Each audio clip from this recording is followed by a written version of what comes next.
నమస్కారం, ఘంటారావానికి స్వాగతం. ముందుగా ప్రధానాంశాలు. ప్రభుత్వ స్కూళ్ల అభివృద్ధికి సీఎం కష్టపడుతున్నారన్న వాకిటి. విద్యార్థులు క్రీడల్లోనూ రాణించాలని సూచన.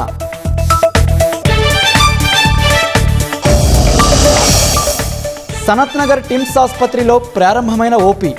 ట్రయల్ రన్లో భాగంగా నెల రోజుల పాటు సేవలు.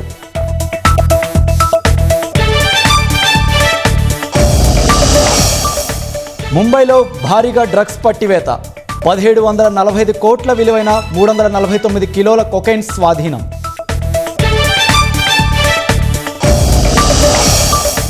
నల్గొండ జిల్లా వెలిమినేడు ఫార్మా కంపెనీలో పేలిన రియాక్టర్.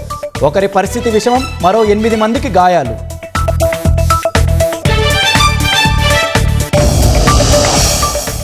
హత్యాయత్నానికి ముందు ఫోటో తీసుకున్న నిందితుడు. సమాఖ్య ప్రభుత్వ హంతకుడిగా అభివర్ణించుకున్న అలెన్.